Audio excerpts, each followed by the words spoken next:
Les pharisiens et quelques scribes, venus de Jérusalem, se réunissent auprès de Jésus et voient quelques-uns de ses disciples prendre leur repas avec des mains impures, c'est-à-dire non lavées.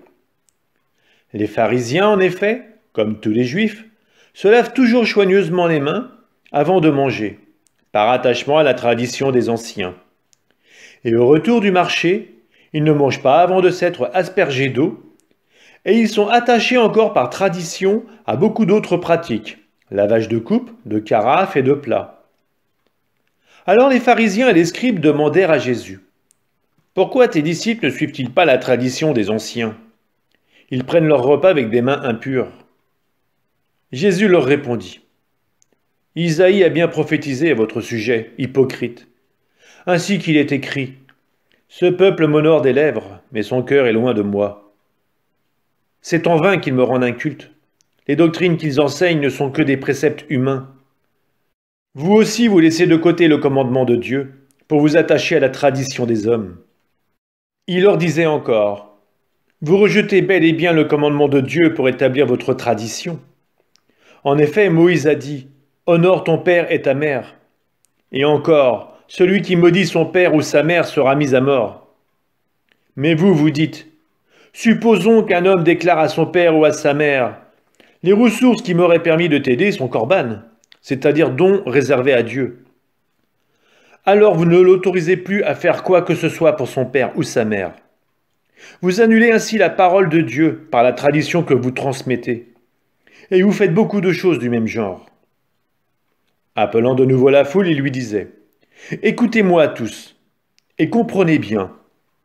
Rien de ce qui est extérieur à l'homme et qui entre en lui ne peut le rendre impur.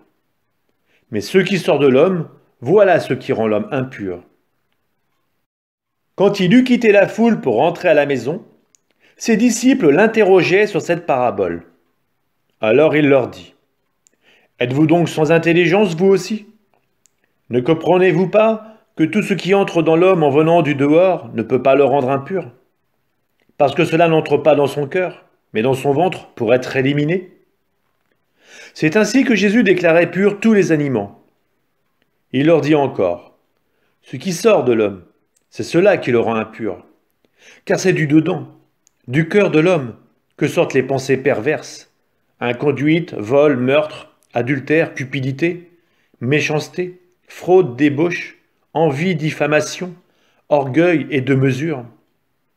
Tout ce mal vient du dedans et rend l'homme impur. » En partant de là, Jésus se rendit dans le territoire de Tyr, et il était entré dans une maison. Et il ne voulait pas qu'on le sache, mais il ne put rester inaperçu. Une femme entendit aussitôt parler de lui. Elle avait une petite fille possédée par un esprit impur. Elle vint se jeter à ses pieds. Cette femme était païenne, syro-phénicienne de naissance, et elle lui demandait d'expulser le démon hors de sa fille. Il lui disait, « Laisse d'abord les enfants se rassasier, car il n'est pas bien de prendre le pain des enfants et de le jeter aux petits chiens. » Mais elle lui répliqua, « Seigneur, les petits chiens sous la table mangent bien les miettes des petits enfants. » Alors il lui dit, « À cause de cette parole, va, le démon est sorti de ta fille. » Elle rentra à la maison, et elle trouva l'enfant étendu sur le lit.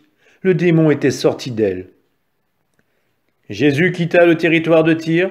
Passant par Sidon, il prit la direction de la mer de Galilée et alla en plein territoire de la Décapole. Des gens lui amènent un sourd qui avait aussi de la difficulté à parler et supplie Jésus de poser la main sur lui. Jésus l'emmena à l'écart, loin de la foule, lui mit les doigts dans les oreilles et avec sa salive lui toucha la langue.